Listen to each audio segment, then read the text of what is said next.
The goal of the 19th is really to change the conversation around how we talk about women in politics. We are firm believers that all issues are women's issues. Our readers are people who want to be better informed and better able to participate in democracy. We're aiming to change the future of American journalism by giving women the platform and the voice that they deserve. There's never been a better moment than right now. The 19th is the newsroom that we've been waiting for.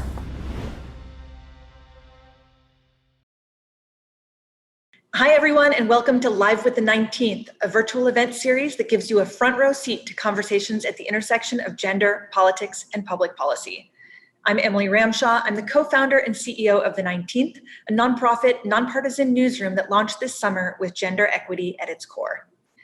Today, we are so pleased to bring you this critical conversation on how the pandemic, protests, and rising anti-trans violence will impact queer voters in the 2020 election. But before we do, let's hear a short word from our sponsor, the Human Rights Campaign. Hello, my name is Alfonso David, and I'm the president of the Human Rights Campaign, the largest lesbian, gay, bisexual, transgender, and queer civil rights organization in the world. This election is the most important election in our lifetimes. And at the Human Rights Campaign, we are working nonstop to unite our community for equality. Here is how you can help. If you think you're registered to vote, check now. If you're not registered, register now. If you can vote early, vote early. If you can vote by mail, know that it is safe and effective.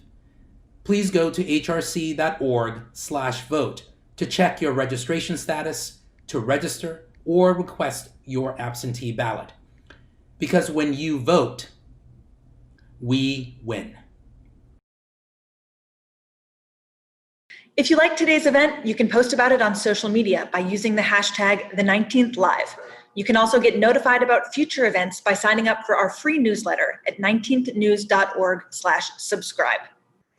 Finally, I want to remind you that members make the 19th's journalism possible and free for all. If you're able, please consider supporting us at 19thnews.org/donate. Now, I'd like to introduce this conversation on what's at stake for the LGBTQ community in the November election, moderated by 19th reporter Kate Sawson. Kate, over to you to introduce our incredible panel. Hi, everyone. Welcome to Live with the 19th. I am so thrilled and really just honored today to introduce you to our panel.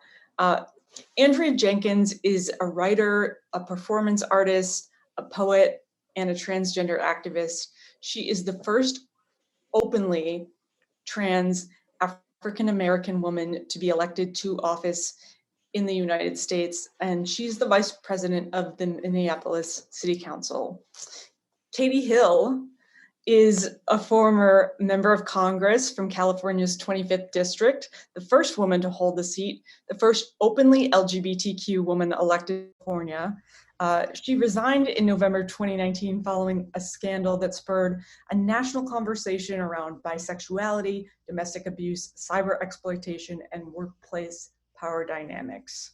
And Precious Davis is an award-winning diversity advocate, communications professional, and public speaker. She currently serves as the Central Regional Communications Director for the Beyond Coal campaign at the Sierra Club, and she's also an LGBTQ activist. Panel, thank you so much for being here. It's a pleasure. Thank you for having us. Yeah, thank you. So enormously fangirls of all of you folks. So Powerhouse incredible. Panel across the board. I love this. I love it. This is awesome. Thank you so much. All women too. Yeah. So Beautiful. we're talking today about what's at stake for LGBTQ voters in this election. And frankly, a lot of people have told me that they're afraid to watch this panel because they're too stressed out about the election. It feels like a really unprecedented time. And so I just want to start off and really talk about how you all are feeling as people who are deeply engaged in politics. And Andrea, I kind of want to start with you as someone who governs locally but has a national voice. How are you feeling about the state of the country and what that means for LGBTQ people in this moment? Yeah, thank you, Kate. And, I do want to just really acknowledge, I think what has elevated my voice to more of a national voice is that I actually represent the district that George Floyd was murdered in, which is literally a block and a half away from my house. And so, I'm impacted as an African-American person that has to witness unarmed Black people being murdered by the state.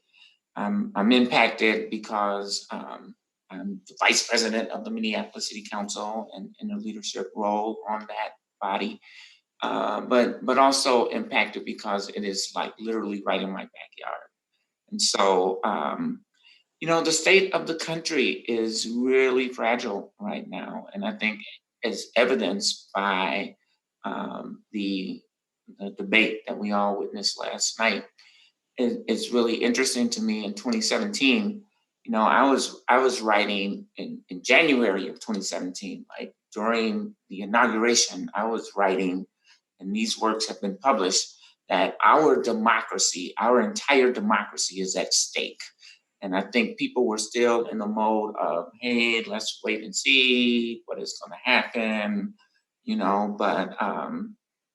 but every day he seems, and his administration seems to be moving in more of a trajectory of leading us to a anti-democratic society, and I'm really challenged by that, and really deeply concerned about the silence that is present.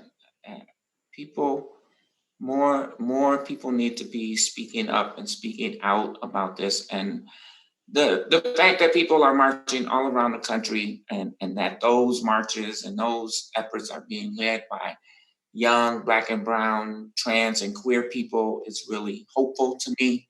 So, but we're at a precipice. Katie, does this moment feel different to you than when you yourself ran? Because you were inspired to run. Yeah.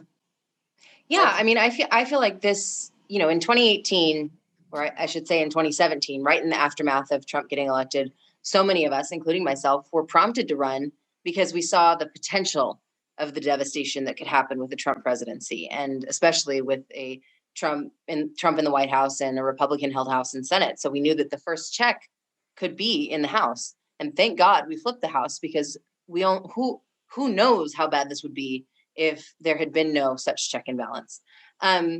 But now there's been 4 years of people actually seeing how bad it is, right? And I think that the number of people who saw what was possible because of those of us who ran in 2018, unlikely folks, more women, more people of color than have ever, held office, especially in Congress before, that we've seen the numbers get even bigger of non-traditional candidates who are running and who are succeeding. So I think that this year is going to be even better. I think that the stakes are even higher. People are aware of that. They've seen the consequences of, Trump's favorite thing right now is elections have consequences. So of course we're going to push this, this Supreme Court justice through.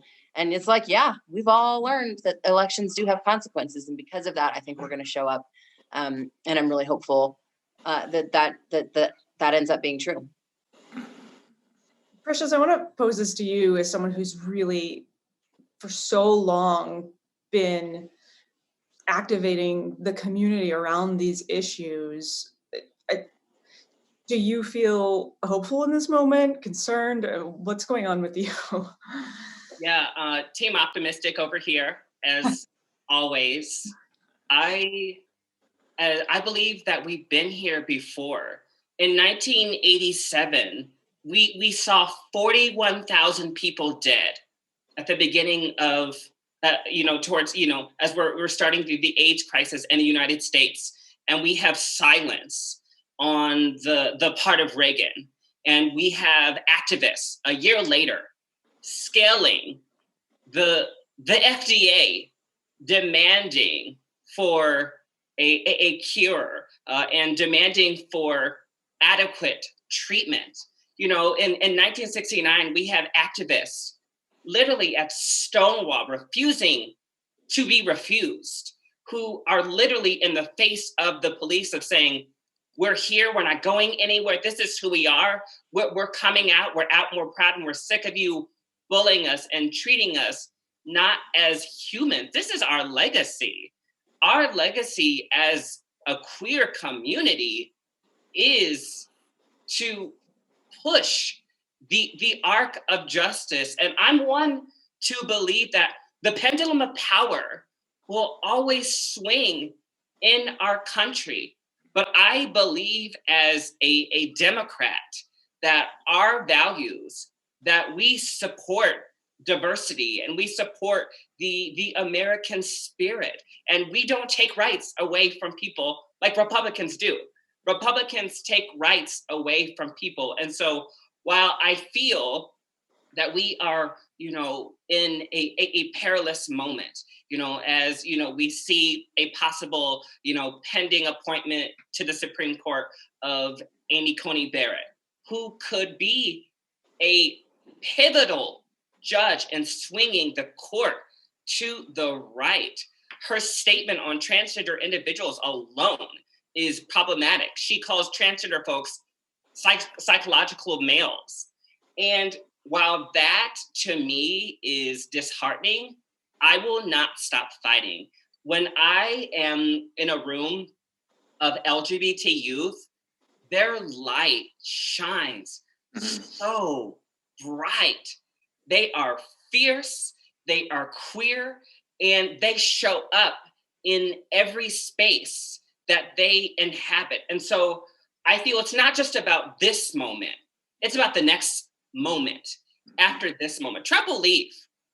His judicial legacy will live and will stand, but we will still push back against that.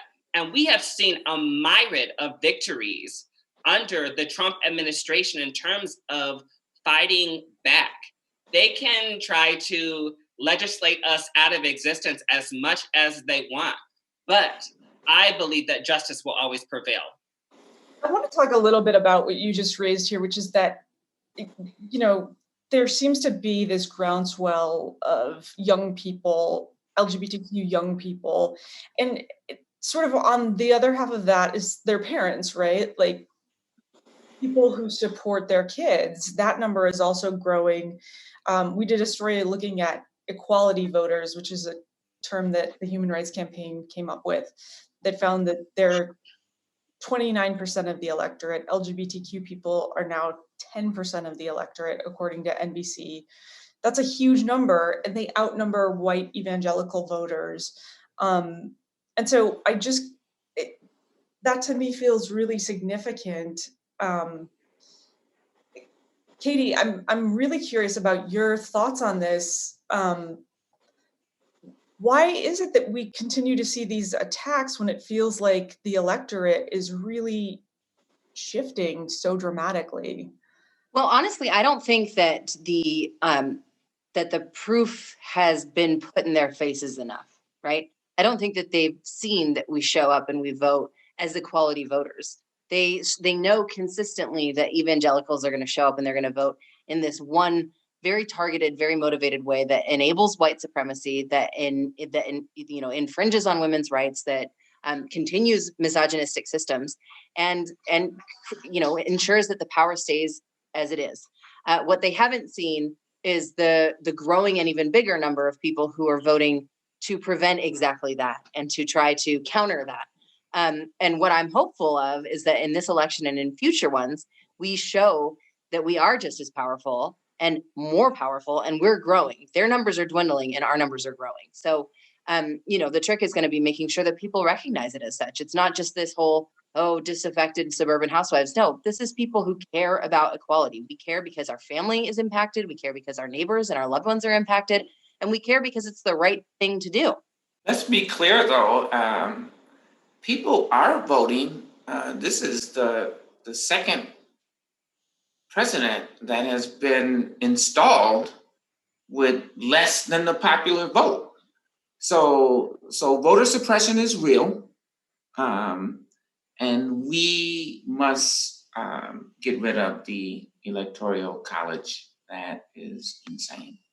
Just a quick note on that to harken back to the whole optimist sentiment. Mm-hmm. I think that one of the long-term effects of COVID is going to be that we're going to see a balance within the electoral college system, because I think people are now beginning to realize that you don't necessarily have to live in the big city to be able to work in these jobs that have typically been isolated to, big city jobs like San Francisco, LA, New York. Now people are I think that these jobs, many of them are going to stay as work from home. And that means that, people who grew up in North Carolina, they like North Carolina, but they were never historically accepted there, or they couldn't get the jobs that they wanted. They knew that they couldn't belong in a community. Now might be the time that people can move back.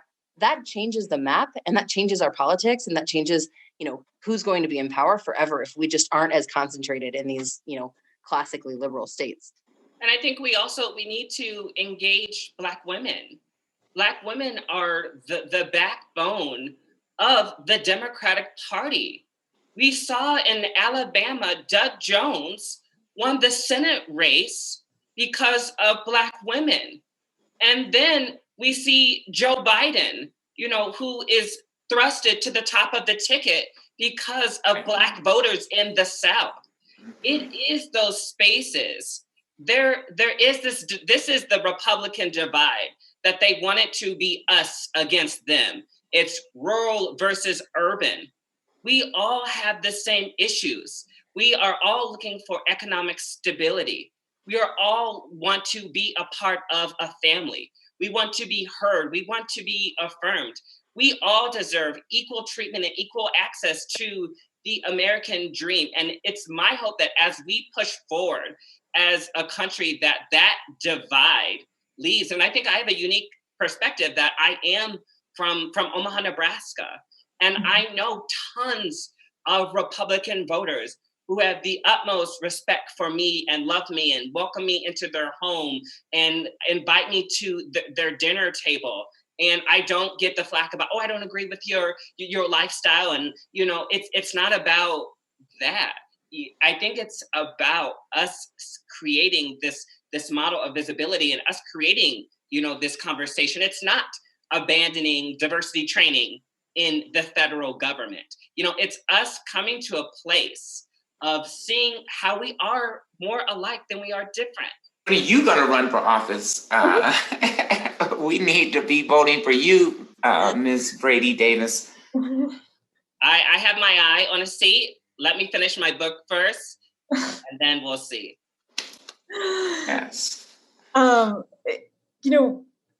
We have so many issues that just have not been addressed in these debates because of COVID. And I just want to talk about what some of the LGBTQ issues are. What are things that people are facing? And Andrea, I want to start with you on this one. What are the most pressing issues that you feel like queer folks are facing right now that might influence how they vote in November? Well, the most pressing issue in my mind is the violence against trans and gender nonconforming people of color. We must address that epidemic, and I think we address it. Many of the same social determinants of health are present for LGBTQIA plus folks, and particularly trans folks, as they are in the broader community. Access to healthcare. We need universal healthcare. Access to safe and affordable housing. We need to. I think we're going to have to go to a housing subsidy plan, because you cannot afford to live on $15 per hour anywhere in the United States. It's impossible. You cannot do it. And so we must be subsidizing housing for people. We have to stop the overcriminalization of trans and gender nonconforming identities. And that's the same thing that is happening in our poor and low income communities of color. They're being over-policed and under-policed all at the same time. And so those are some of the most pressing issues. Housing for trans identified young people that's the issue that I am deeply concerned about. It keeps me up at night trying to figure out ways to create more opportunities to house these young, beautiful trans and gender nonconforming people. And that is, I think with this new administration, we can make some movement on those kinds of issues. In 2014, Joe Biden said that the transgender movement is the civil rights movement of our time. So he can be pushed on that issue to really, I think the Equality Act will pass under a new administration, particularly if we can gain control of the Senate. Those are the issues that are at stake in my mind. Let's talk through the Equality Act for a minute here, because I think first of all, I think there's some confusion among LGBTQ folks about what it does versus maybe what the Supreme Court ruling did. And then I think for folks who are not LGBTQ, there's some confusion about why it's necessary. Katie, will you maybe just walk us through what is the Equality Act? Why do we need it in this moment? Yeah, so the Equality Act is a very simple expansion of the Civil Rights Act that ensures that people cannot be discriminated on the basis of gender or gender identity or sex. And it really is, it ensures that there is never a situation in which it is acceptable, whether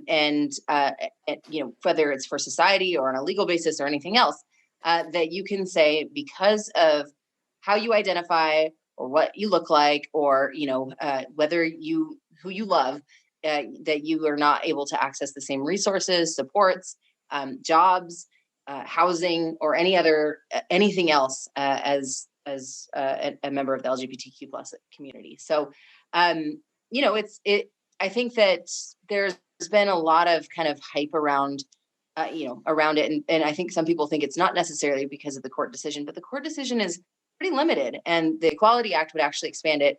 And once you provide those rights, it's very hard to take back. So we need something that is that expansive, and it doesn't change, it doesn't take anything away. It only expands rights. I would say, Katie, and help me if I'm wrong, but the Supreme Court decision really basically it protects employment rights It does not extend to public accommodation, Sources or, yep, anything like that. medical care. I mean, right now, a person can be denied a pap smear because they're a lesbian. Like, Yep. And, hospitals, there have been these cases, and I'm especially worried about this as we go into the next Supreme Court with the justices, how it's been stacked with Trump's appointees, that there's been a lot of talk about hospitals that are religiously affiliated. And by the way, most hospitals are religiously affiliated, that says that care can be denied to people based on religious beliefs, meaning that LGBTQ individuals are among the likeliest to have care held from them. And let's be real. When we say LGBT people will be denied, we're really talking about trans people. That's the likeliest, yeah. I don't have to disclose my gay identity if I'm laying up in the hospital. There's no way that they are going to know. Yeah, the only way that it would present, I can't say the only way, but a likely way that it could present in, a gay or lesbian relationship would be that, they say that you're not the husband or you're not the wife. So the partner shows up. Absolutely. Mm-hmm. No, I'm not saying it's not, but 9 times out of 10, the biggest, the most harm is going to be really directed at trans identified. Absolutely. So, a lot of people and organizations have said this election, the presidential election, is life or death for LGBTQ people. And I know a lot of voters that I've talked to and just friends feel that. And I'm curious, do you all feel that? Are you scared? And do you have words for folks who maybe are really nervous right now? I want to echo what Precious brought up. I remember in 1980, because I'm that old, when Reagan was elected. It was a pretty similar kind of election. Nobody thought people thought he was an idiot, just like they think Trump was, and yet he got elected. And people were really feeling like, and he did do some significant damage. I mean, we are still feeling the impacts of the Reagan era right now today, and even on steroids. But we survived, right? We thrived even. We made it through. And so we have been here before, and it feels really, really, really challenging right now. But I remember a quote from President Obama, who said, "It's easy to be cynical, but hope is better. So stay hopeful." I just think of our ancestors who were so resilient. I mean, I think of the actresses who were performers during segregation and had to come in the back door and were entertaining white folks. But the reason that they stood on the stage so that African American people could see their visibility, that we can make it. When we think about, coming out of slavery, and we think of, my heart goes to the Negro spiritual. When you think of Black gospel, for me, when I hear Black gospel music, I just don't hear the resilience in it, but I hear the sound. I hear the lives. I hear the triumph over the struggle. And so we pass down those songs as a legacy. And that is what I want to pass down to my children, that during this moment of history, we must forge forward like never before, because that's what they want. As we saw in the debate last week, it is Trump's agenda to make us tired. He wants people to stay home and to not participate. That has been their method of attack against the American people. It is just so darn exhausting. And we cannot give into their approach, we will be holding their feet to the fire, and we will continue, and we will elect Joe Biden and Kamala Harris, and we will hold them accountable too, to bend the arc of justice. They have work that they need to go left on too. That's the great thing about this moment, right? Is that, okay, we might have wanted a more progressive person, at the top of the ticket, but what we know is that this movement is strong, and that people are showing up in a way that they haven't before. And that if we get Biden and Harris in, and we get a Democratic Senate, then that's our opportunity to push things further and further to the left. And that's our opportunity to get more and more people elected at every single level who are going to make these priorities their own, and that are going to see that we can't just take these incremental, slow steps anymore. We have to make major changes, and we have to make them now, or our planet and our society simply are not going to survive. But the truth is, yeah, we should be scared, and we should act like we're scared. We have to act like the stakes are as high as they are. Because if we don't, then, the complacency, I think, is what got us here in the first place. And, I think that complacency, despair, hopelessness, a feeling like your voice doesn't matter. But I truly believe that at this moment, we know that that we can't take that approach anymore. We have to show up, and we can't stop until the changes are made. And no matter what their strategy is in terms of wearing us down, in terms of getting us to be silenced. In Minneapolis, we started early voting, and to date, more people have voted higher primary election. Enthusiasm is high.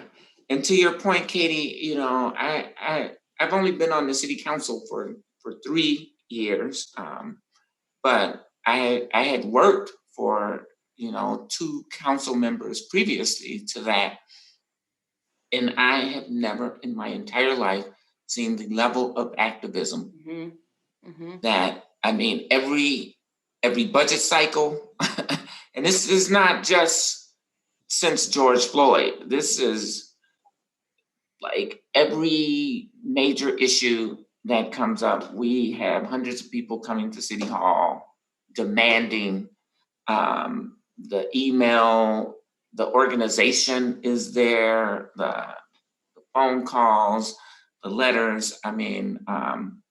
People are more activated than I've ever seen in my lifetime. And the next generation is even more so. That's what when you were talking about, I think, Precious, you were saying the younger LGBTQ plus folks that are just so excited and hopeful and mobilized. That is special. And it's something that I honestly don't think that pollsters or anyone else is counting on for this election, and is how much young people are going to show up to vote. Because I believe that if it does happen, this thing is completely changed. And that's what's going to allow us to push in the direction we need to. I want to get a little bit into what you're just talking about, which is, young people and this moment that's coming together. And for me, there was a really critical moment this year where we had a protest, and I believe it was, I don't know if it was Brooklyn or where there was a protest for trans lives, for Black trans lives. And people were protesting because of all the trans homicides, but also police brutality because of the death of Layleen Polanco.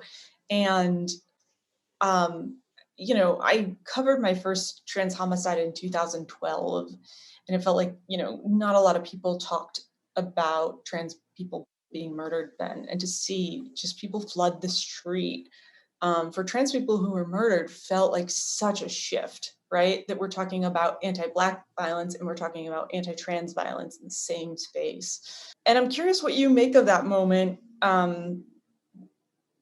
People rushed the debate stage and sort of forced candidates to talk about it this year.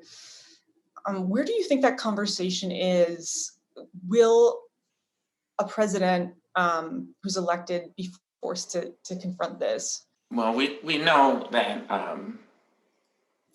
the current occupant will not respond to that message at all. Or they will respond with violence and vitriol. But the Biden-Harris ticket will absolutely respond. I mean, it really is. I think the humanity that they bring to the conversation will recognize the humanity of this movement, and it will be a no-brainer, really. It it it it is the values that I believe that they believe in and that they stand on, is that everybody counts, everybody matters, and we must lift up those communities if we want to have a stronger America. And it's been evident in their past actions and behavior. So I would be encouraged if they were there, and knowing full well that that those young activists are going to be there pushing, because they may not do it without the push, but that voice will be there. There is no question about it. It's been brewing for years, right, Precious? I mean, Yes. every Pride celebration, I mean, the Black queer kids are saying no police, no corporate, no, like, and that's been going on for the past 5 years. And I can tell you every Pride board in America is just like pulling their hair out because they don't know how to deal with it, but they're not going away.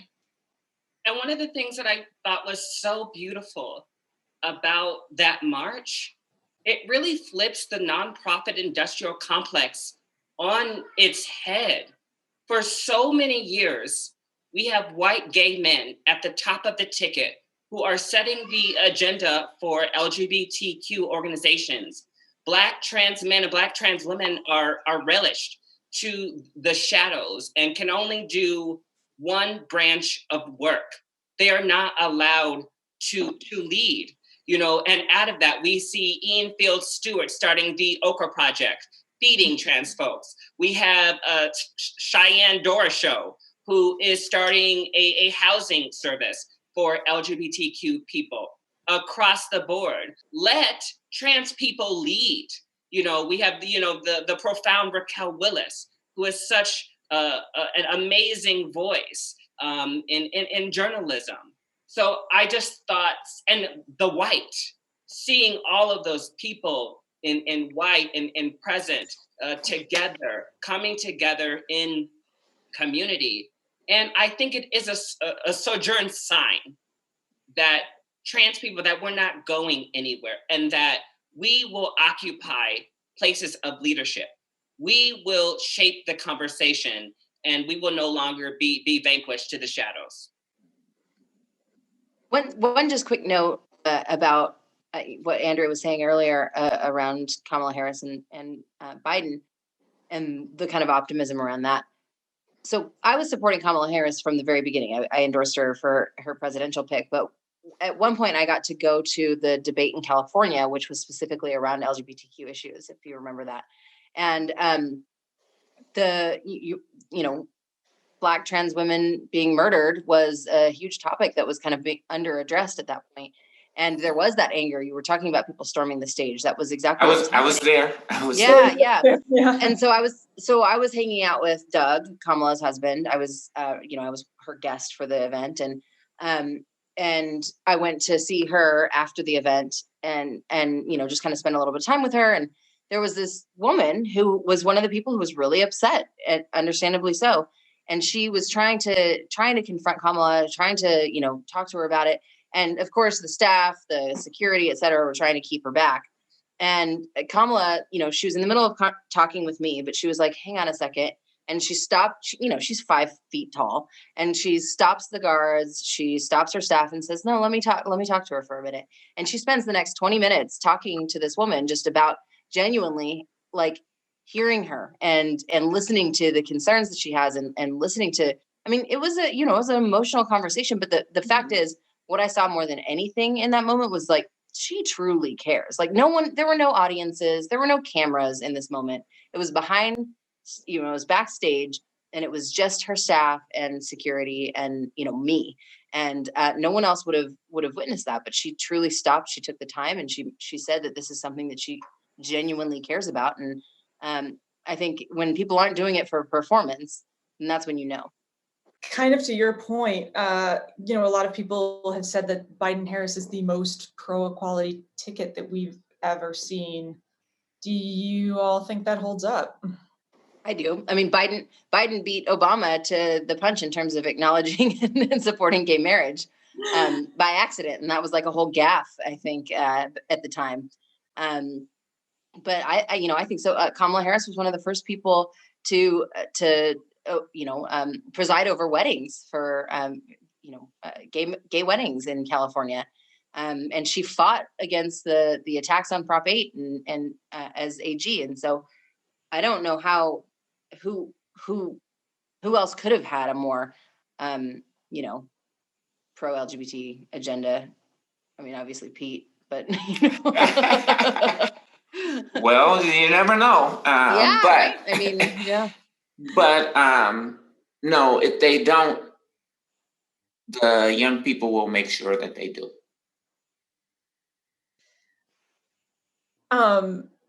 So I just, want to take a hopeful moment maybe here to close out, which is what would be like your hopes for, not just things that we maybe would undo in terms of bad policy, but like what advancements, what are your big dreams for the community in the next 4 years? Like what issues do you all feel like need to be addressed that you would be excited about? A Green New Deal. You gotta have it. Within the LGBTQ community in general, I feel we are lacking a focus on economic empowerment as well as access to education. We'll start with the 2 years of free community college. We'll start there and we'll push, but we need access. We do need a Green New Deal. We need green jobs. We need to be training individuals in how to access and work on installing solar panels. But there is such an economic disparity within the LGBTQ community and the people who are able to achieve social mobility, people who are able to access housing.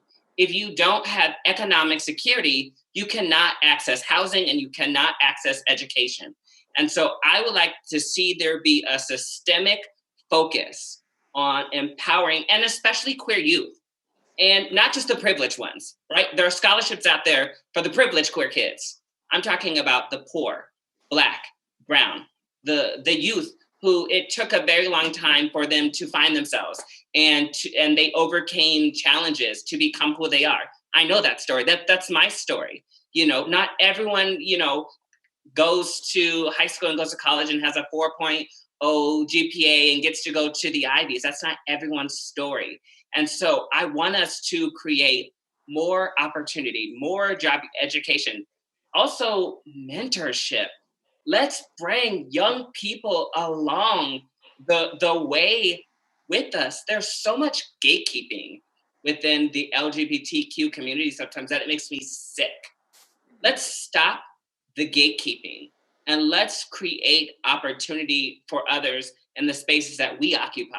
I mean, I would say that the biggest opportunity I think we have now is the opportunity for representation. And, the biggest ways that, or the most significant way that we can see policy change is by getting people in power who have lived experience with whatever that might be. And, we need to have equal representation when it comes to women, but we need to have equal representation when it comes to the LGBT community as well. And, I was a member of the Equality Caucus, which was, I was a co-chair. The membership was bigger, but I was a co-chair because I was part of the community. But there's nowhere near enough of us. I was the only bi woman that was in the House. I was the only bi person, self-identifying bi person, and in the House of Representatives. I think there were 2, maybe 3 lesbians. There were gay men, but very few gay men of color. And so I think that